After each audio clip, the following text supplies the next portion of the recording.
Selamat pagi, Bapak Ibu, saudara-saudara yang dikasihi oleh Tuhan. Shalom, kita kembali berjumpa pada edisi Renungan Harian yang kita cintai ini.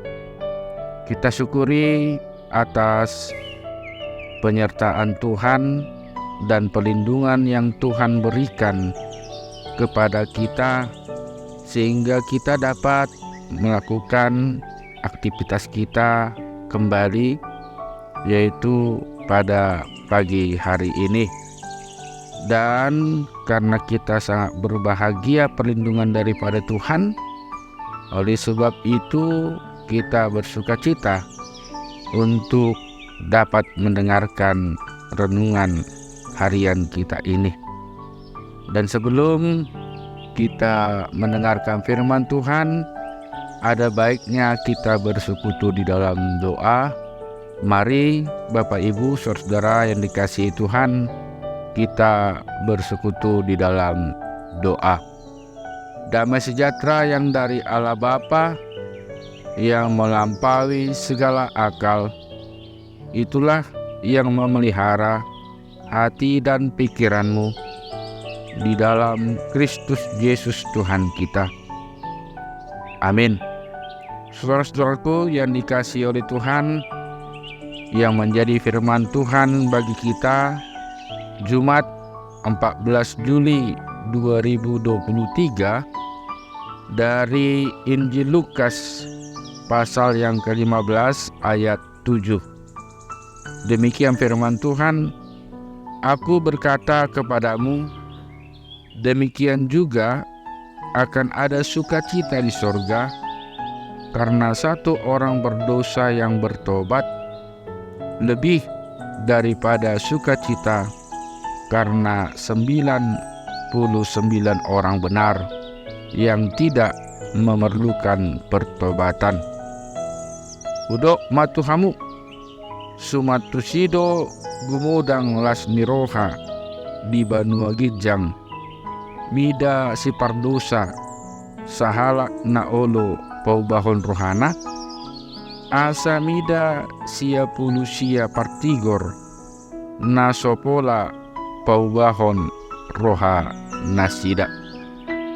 Bapak Ibu saudara yang dikasihi oleh Tuhan, bisalah kita katakan bahwa kesimpulan dari firman Tuhan adalah satu jiwa berharga di mata Tuhan.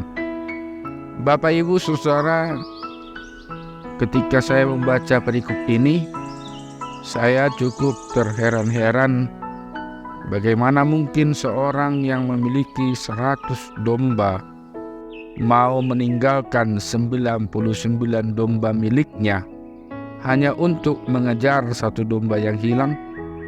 Secara ilmu manajemen modern pada saat ini, hal ini sangat tidak logis.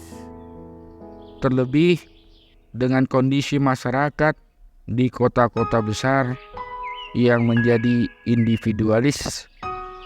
Rasa-rasanya di zaman modern ini, kebanyakan orang akan membiarkan satu domba hilang asalkan 99 domba yang dimilikinya tidak hilang. Buat apa mengejar satu domba yang hilang dengan mengorbankan 99 domba lainnya? Tetapi itulah bedanya ajaran Yesus dengan prinsip dunia.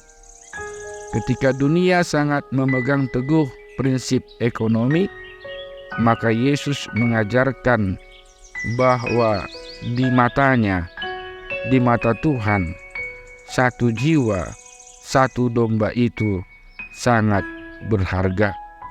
Saudaraku, perumpamaan yang kita dengarkan pada saat ini memiliki kesamaan dengan perumpamaan-perumpamaan lain yang juga ada dalam pasal ini, seperti perumpamaan tentang dirham yang hilang serta perumpamaan tentang anak yang hilang. Semua perumpamaan tersebut menggambarkan bahwa di mata Tuhan satu jiwa sangat penting dan akan menjadi sukacita yang sungguh luar biasa bila satu domba tersebut, satu jiwa tersebut kembali kepada pemiliknya, kembali kepada Tuhan. Kebanyakan orang, saudaraku, tidak mengerti akan prinsip ini. Sama seperti orang Farisi dan ahli Taurat yang bersungut-sungut hanya karena Yesus makan bersama-sama dengan orang berdosa. Bisa kita lihat di ayat yang kedua. Saudaraku, dengan kata lain, sebenarnya perumpamaan ini ingin mengatakan bahwa Yesus ingin mengubah pola pikir orang Farisi dan ahli Taurat, di mana mereka berpikir bahwa Tuhan harusnya lebih memiliki banyak waktu dengan manusia yang suci seperti mereka. Namun di mata Tuhan adalah lebih baik jika Tuhan banyak menghabiskan waktu dengan orang-orang berdosa yang mau bertobat. Orang Farisi dan ahli Taurat tidak mengerti akan tujuan kedatangan Yesus ke dunia ini. Mereka berpikir bahwa jika Yesus memang benar-benar Mesias, Yesus tidak mungkin bergaul dengan para pendosa. Padahal Yesus datang bukan untuk orang-orang yang telah benar, tetapi Yesus datang kepada orang-orang yang berdosa yang membutuhkan keselamatan. Markus 2 ayat 17. Dan juga Yesus mengatakan, atau firman Tuhan mengatakan dalam 2 Petrus 3 ayat 9, Tuhan tidak layak menepati janjinya sekalipun ada orang yang menganggapnya sebagai kelalaian, tetapi ia sabar terhadap kamu karena ia mengkehendaki supaya jangan ada yang binasa, melainkan supaya semua orang berbalik dan bertobat.